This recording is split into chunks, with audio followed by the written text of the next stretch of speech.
I'd like to please turn with me to Philippians chapter 2. मैं मुड़ना चाहूँगा।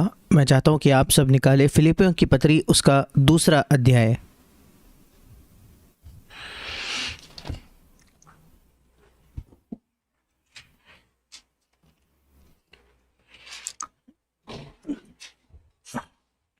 The Philippian church was a church that Paul was very happy with. और फिलिपियों की कलीसिया एक ऐसी कलीसिया थी जिससे पौलुस बहुत ज़्यादा खुश था। One proof of it is, और उसका एक सबूत ये है, I don't have time to show you all that. ये सब दिखाने के लिए आपको मेरे पास समय नहीं है फिलहाल। When Paul was in Corinth, the church that he planted, जब पौलुस कोरिन्थ में था, एक ऐसी कलीसिया जिसकी स्थापना स्वयं पौलुस ने की थी, when they gave him gifts, he wouldn't take them. जब वो पौलुस को कोई तोहफे देते थे तो वो उनसे नहीं स्वीकार करता था। When he was in Thessalonica, another church he planted, जब पौलुस थिस्सलुनीकिया में था, ये दूसरी एक कलीसिया थी जिसकी स्थापना स्वयं पौलुस ने की थी। he never took any gifts from them. उसने उनसे भी कोई तोहफे नहीं लिए अपने आप के लिए। In fact, when he was staying there for some time and the people in Thessalonica supplied him with food, he paid for it. यहाँ तक कि जब पौलुस थिस्सलुनीकिया में रहता था, कुछ समय जब वो वहाँ था और थिस्सलुनीकिया के लोग उसे भोजन देते थे तो पौलुस उस भोजन के लिए पैसा उन्हें चुकाता था। But when the Philippians gave him money, he took it. पर जब फिलिपियों ने पौलुस को पैसा दिया तो उसने वो ले लिया। You read in Philippians chapter 4, he took it, he said, I can live without it, but because I see your heart, I take it. पर जब फिलिपियों की पत्री उसके चौथे अध्याय में हम पढ़ते हैं कि उसने वो पैसा उनसे लिया और उसने कहा, मुझे इसकी आवश्यकता नहीं है, मैं इस पैसे के बिना भी जी सकता हूँ, पर क्योंकि मैं तुम्हारे हृदय को देखता हूँ इसलिए मैं ये लेने वाला हूँ। So I see a wisdom there in Paul, और इसलिए यहाँ पौलुस के जीवन में मैं एक बुद्धि देखता हूँ that he received gifts from some believers and he wouldn't receive from others. कि वो कुछ विश्वासियों से तोहफे लेता था, कुछ विश्वासियों से वो कुछ नहीं लेता था, He saw their heart was not exactly right. क्योंकि वो देखता था कि कुछ लोगों का हृदय सही नहीं है। And I think it was like that with Jesus. और मुझे लगता है यीशु के साथ भी ऐसा ही था। All these apostles and Jesus, they never, never made their needs known to anybody. They never took a salary. और ये सारे जो प्रेरित थे और यीशु, क्या आप जानते हो, इन्होंने कभी भी अपनी ज़रूरतें किसी को नहीं बताई, उन्होंने कभी कोई तनख्वाह नहीं ली। They trusted their heavenly Father to provide, but they didn't take from everybody. उन्होंने इस पर भरोसा किया कि उनका स्वर्गीय पिता उनकी ज़रूरतें पूरा करेगा, पर उन्होंने सबसे नहीं लिया। And Philippians was one of the churches where you read in chapter 4 that he took, and then he even said, it's because I want God to bless you more. और फिलिपियों एक ऐसी कलीसिया थी जिससे पौलुस ने लिया, और जब आप चौथा अध्याय पढ़ते हो तो आप देखते हो कि उसने पैसा लिया भी और उनसे ये भी कहा कि ये इसलिए ताकि मैं चाहता हूँ परमेश्वर तुम्हें अधिक आशीष दे। But here in Philippians 2 he says, पर अब फिलिपियों की पत्री उसके दूसरे अध्याय में पौलुस ये कहता है, verse 3, तीसरा वचन, if you want to build a church and you want to build the walls of separation from the rest of the world and from the rest of Christendom, अगर आप कलीसिया का निर्माण करना चाहते हो और आप ऐसी दीवारें बनाना चाहते हो जो आपको संसार से अलग रखे या बचे हुए मसीहत से अलग रखे, here is a rule. तो ऐसा करने का एक नियम यहाँ है। Verse 3, तीसरा वचन, do nothing from selfishness. और तीसरा वचन कहता है कि कोई भी बात स्वार्थ से ना करे, अपने स्वार्थ के लिए ना करे। You could take those 4 words, do nothing from selfishness, and keep it in front of your table. और हिंदी में लिखा है झूठी बढ़ाई के लिए कुछ ना करो, इंग्लिश में लिखा है कि अपने स्वार्थ से कुछ ना करो। और इन 4 शब्दों को कि अपने स्वार्थ से कुछ ना करो, इसको लेकर आप अपने मेज पर लिख कर रख सकते हो And live with it for the rest of your life. और अपने बचे हुए जीवन आप इन्हीं शब्दों के माध्यम से, इसके सहारे से गुजार सकते हो। And if you keep on judging yourself with just those 4 words, और अगर आप निरंतर अपना न्याय करते रहो केवल उन 4 शब्दों के द्वारा, do 0 from selfishness. और स्वार्थ से 0 या कुछ ना करो। You'll get a lot of light on yourself if you really seek to make that a goal, that I want everything for the glory of God. आपको अपने आप के बारे में बहुत ज़्यादा ज्योति प्राप्त होगी अगर आप वाकई ये खोज करो कि आप इसको अपना लक्ष्य बना लो कि मैं सब कुछ परमेश्वर के महिमा के लिए करना चाहता हूँ And nothing for myself. और मैं अपने आप के लिए कुछ नहीं करना चाहता. And he goes on to say, with humility of mind, consider others as not as most spiritual. You can't consider others as most spiritual because they are not most spiritual. और तीसरे वचन में वो जारी रखते हुए अगले भाग में कहता है, पर दीनता से एक दूसरे को. वो ये नहीं कहता कि दूसरों को अपने आप से ज़्यादा आत्मिक समझो. क्यों? क्योंकि अगर कोई आपसे अधिक आत्मिक नहीं है तो आप उन्हें ज़्यादा आत्मिक नहीं मान सकते. But consider others as more important. पर वो कहता है कि दूसरों को अपने से अच्छा समझो. हिंदी में लिखा है, अंग्रेजी में लिखा है कि दूसरों को अपने से महत्वपूर्ण समझो. You know, just like when two people come to a door and you're always willing to step back and let the other person go through the door, and unimportant things like passing through a door, we are always willing to step back. और आप जब देखते हो कि अगर दो लोग एक साथ किसी दरवाजे के पास आते हैं, आप हमेशा तैयार होते हो कि आप पीछे कदम लो और दूसरे व्यक्ति को उस दरवाजे से पहले जाने दो. और ऐसी जो गैर ज़रूरी बात है, जो ज़्यादा महत्वपूर्ण बात नहीं है, जैसे दरवाजे में जाना, उसमें हम पीछे आने के लिए तैयार होते हैं. But there are more important things. I've seen people competing to be elders in church. पर इससे महत्वपूर्ण चीज़ें कुछ है. मैंने यहाँ तक कि कलीसियाओं में लोगों को अपने आप के बीच ऐसी प्रतियोगिता करते हुए देखा है कि वे उनमें से कौन प्राचीन बनेगा. I've seen here in this church in previous years people who are in eagerness to come up to the front and speak.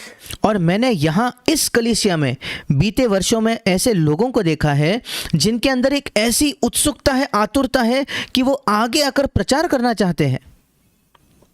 And when things change and they're not invited to come up to the front, they get offended and leave. और जब चीज़ें बदल जाती हैं और उन्हें सामने आमंत्रित नहीं किया जाता कि वे आगे आकर कोई साझा करे या प्रचार करे, वे बुरा मान जाते हैं और वे कलीसिया छोड़कर जाते हैं. It's not the first church I've seen that. ये कोई पहली कलीसिया नहीं है जिसमें मैंने ये होते हुए देखा है.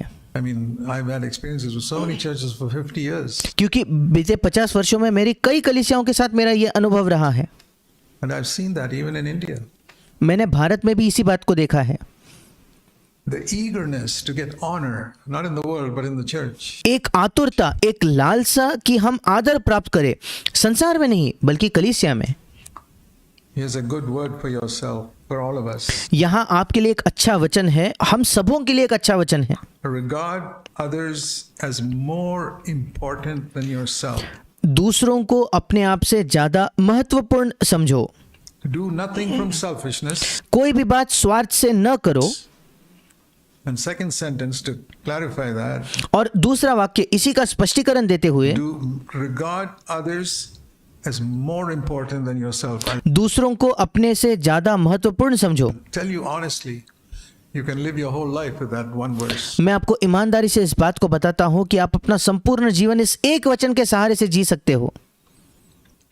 That's how we build the church. हम कलीसिया का निर्माण ऐसे ही कर सकते हैं. And don't just take it lightly. और इसे केवल हल्के में न ले लेना, You take it seriously. I've आप इसे गंभीरता से लीजिए. taken it seriously. मैंने खुद इसे गंभीरता से लिया है. And I've seen how a lot of things I'm doing with selfishness. और मैंने देखा है कि कैसे कई चीज़ें मैं केवल स्वार्थ से कर रहा हूँ. And as I get light on it, they become more and more like Christ. और जैसे मुझे उस पर ज्योति मिलते जाती है तो मैं और अधिक मसीह जैसे बनता जाता हूँ. So don't imagine that you do everything unselfishly. You और इसलिए ये कल्पना न कीजिए कि आप हर चीज़ निस्वार्थ भावना से करते हो. don't. आप ऐसा नहीं करते. Our goal is to become like Jesus. It हमारा लक्ष्य है कि हम यीशु के समान बने. says in verse 5, 5वें वचन में ये भी लिखा have है, the same attitude in yourself, which is in Christ Jesus. जैसा मसीह यीशु का स्वभाव था वैसा ही तुम्हारा भी स्वभाव हो. That's why he's saying do nothing from selfishness. He did nothing from selfishness. इसी वजह से पौलुस कहता है कि कोई भी बात स्वार्थ से न करो, क्योंकि यीशु ने कोई भी बात स्वार्थ से नहीं की. His entire life, he did nothing from selfishness. यीशु के संपूर्ण जीवन भर में उसने कोई चीज स्वार्थ से भरी नहीं की. And that's our goal. We और यही हमारा लक्ष्य say है. we want to become like Jesus. Here it is. हम कहते हैं कि हमें यीशु जैसे बनना है, तो यही लक्ष्य है. Regard others as more important than yourself. दूसरों को अपने से अधिक महत्वपूर्ण समझो. I remember somebody asking me once, why did Jesus call one woman a dog? और मुझे याद है एक बार किसी ने मुझसे प्रश्न किया था कि क्यों यीशु मसीह ने एक स्त्री को एक बार एक कुत्ता कहा. Once you read that in Matthew, I don't have time to show you that. You know the story. He went to Tyre and Sidon. आप मत्ती में इस बात को पढ़ सकते हो. अब मेरे पास समय नहीं है वो कहानी आपको दिखाने के लिए, पर एक बार यीशु सूर और सैदा की ओर गया. And there was a woman who said, please come and heal my demon-possessed daughter. और वहाँ एक स्त्री थी जो कहने लगी कि हे कृपया आकर मेरी जो बेटी है जिसको दुष्ट आत्मा सताता है उसे तो चंगा कर. And Jesus said, I can't give the bread, the children's bread to the dogs. और यीशु ने कहा कि जो बच्चों की जो रोटी है, बच्चों को दी जाने वाली लड़कों की रोटी को लेकर उसे कुत्तों को आगे डालना अच्छा नहीं. He was calling her a dog. और ऐसा लगता है कि यीशु उसे कुत्ता कह रहा है. And somebody said, how did Jesus do that? और फिर किसी ने मुझसे पूछा यीशु ने ऐसा कैसे किया. And she immediately replied saying, but even the little pups eat the food that's fallen from the table. और उस स्त्री ने तुरंत यीशु को उत्तर दिया कि हाँ प्रभु, पर जो छोटे छोटे कुत्ते होते हैं वो कम से कम मेज से नीचे गिरने वाला जो चूर चार है उसे तो खाते हैं. Okay, I don't want the food on the table. और वो कहती है ठीक है, मैं भोजन पर रखा हुआ खाना नहीं मांग रही. Even something that falls from the table while the children are eating, that's enough for me, Lord. और बच्चे जब खाना खा रहे हैं तो जो चीज मेज से गिर जाए वो भी मेरे लिए पर्याप्त है प्रभु. She took that position. उसने उस स्थान को लिया. You know what Jesus said there? और क्या आप जानते हो यीशु ने वहां क्या कहा. Because of this statement of yours, the demon is gone from your daughter. और हे श्री, तेरे इस कथन की वजह से तेरे बेटी का उस वो जो दुष्ट आत्मा है उसमें से वो निकल गया है. Humility. Namrata. When he saw that humility, he said, your demon is gone from your daughter. और जब यीशु ने उस नम्रता को देखा तो उसने कहा कि तेरे बेटी में से वो दुष्ट आत्मा जा चुका है. So I was explaining to this person, you only see one thing in that story, that he called him a dog. And I want to tell you that he was testing her. और मैंने इस व्यक्ति को कहा, जब मुझसे प्रश्न पूछ रहा था, कि आप केवल एक ही चीज़ उस कहानी में देखते हो कि यीशु मसीह ने उसे कुत्ता कहा, और मैं आपको ये बताना चाहता हूँ कि यीशु मसीह उसको परख रहा था. He didn't treat her like a dog. यीशु ने उससे कुत्ते के समान बर्ताव नहीं किया. He healed the demon. I mean, delivered the daughter from the demon. और यीशु मसीह ने तो उसके बेटी को दुष्टात्मा से छुड़ाया. But it's more than that. पर इससे भी अधिक कुछ किया उसने. I say, if you read the Bible carefully, और मैं कहता हूँ कि अगर आप बाइबल को ध्यान से पढ़ो तो you read that he was in Capernaum and he went to Tyre and Sidon. और आप पढ़ते हो कि यीशु मसीह कफरनहूम में था, वहां से निकलकर वो सूर और सैदा में गया. Just a verse. और ये केवल एक वचन लिखा है वहां. He healed the lady. उसने उस स्त्री को चंगा किया, उस स्त्री के बेटी को चंगा किया, And came back to Capernaum. और फिर लौटकर वो कफरनहूम में आ गया. You read two sentences. आप इस प्रकार के दो वाक्य केवल पढ़ते हो. But when I meditate on the Bible, पर जब मैं बाइबल पर मनन करता हूँ, what I do is I go to the back of my Bible मैं ये करता हूँ कि मैं अपने बाइबल के अंतिम पन्नों पर जाता हूँ and I look at the map. और वहाँ जो दिया हुआ एक नक्शा है उसे मैं देखता हूँ. And in the map I see what is the distance from Capernaum to Sidon where Jesus walked. And I discover it's about 50 miles. और मैं देखता हूँ उस नक्शे पर देखकर कि कितना लंबा रास्ता है कफरनहूम से सूर और सैदा की ओर, जहाँ यीशु चलकर गया था. और तब मुझे पता चला कि लगभग 50 मील का ये सफ़र था कफरनहूम से लेकर सूर और सैदा तक. How long will it take for you to walk? There were no chariots or horses or anything. Walking. और आपको कितना समय लगेगा इतना लंबा रास्ता काटने के लिए? वहाँ कोई रथ नहीं थे, कोई घोड़े नहीं थे, कुछ नहीं, केवल चल कर जाना. How long will it take for you to walk 50 miles? Think of some place where you're living and 50 miles from there. और आपको कितना समय लगेगा 50 मील चलने के लिए? सोच कर देखिए, आप कहीं रहते हो और जहाँ आप रहते हो वहाँ से 50 मील दूर की कोई जगह. Walk. चल कर जाना है, चल कर जाना है. I would say you're not running. It probably take you 24 hours. और मैं तो ये कहूँगा कि अगर आप दौड़ कर नहीं जा रहे तो शायद आपको 24 घंटे तो लग ही जाएंगे. And then if you rest a little, it'll take you probably 2 days to get there. और अगर थोड़ा बीच में आप आराम करके रुक कर जाओ तो शायद आपको लगभग 2 दिन लग जाएंगे वहां जाने के लिए. And then he walked back to Capernaum. 4 days. और फिर वहां से वो फिर एक बार कफरनहूम में लौट कर आया, मतलब 4 दिन हो गए. So I told that person, और फिर मैंने उस व्यक्ति से कहा, Do you still feel Jesus didn't care for that woman? Who would walk 4 days just to help one person cast out that poor woman's daughter, the demon out of their daughter, and walk back? और मैंने उससे कहा, क्या तुम्हें अभी भी लगता है कि यीशु ने उसकी चिंता नहीं की उस स्त्री के लिए?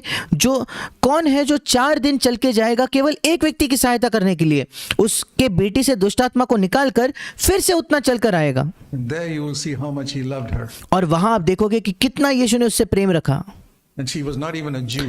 और वो तो यहूदी भी नहीं थी, She was a Gentile. वो तो एक पर जाति थी, वो अन्य जाति थी. There you see the tremendous love for Jesus. और यहाँ आप यीशु के अद्भुत प्रेम को देखते हो. It touched my heart when I looked at a map. और मैं आपको बताना चाहता हूँ, मेरे हृदय को इसने छू लिया जब मैंने एक नक्शे को देखा. Can you imagine seeing the love of Jesus by looking at a map? क्या आप कल्पना कर सकते हो यीशु के प्रेम को देखना नक्शे को देखकर? That's what it did for me. मेरे लिए इस बात ने यही किया. I said, Lord, how much you were willing to walk. और मैंने कहा, प्रभु कितनी ज्यादा तेरी इच्छा थी चल कर जाने की. What am I willing to be inconvenienced to help one person? Am I willing to travel all that distance and spend 4 days just to meet one person and come back just to help one person? और प्रभु मैं कहाँ हूँ? क्या मैं तैयार हूँ कि असुविधा का सामना करूँ एक व्यक्ति की सहायता करने के लिए? क्या मैं तैयार हूँ सफर करके जाऊँ, एक लंबा रास्ता काटूं, 4 दिन बिताऊं केवल एक व्यक्ति को मिलने के लिए और फिर लौट कर आने के लिए एक व्यक्ति की सहायता करने के लिए केवल?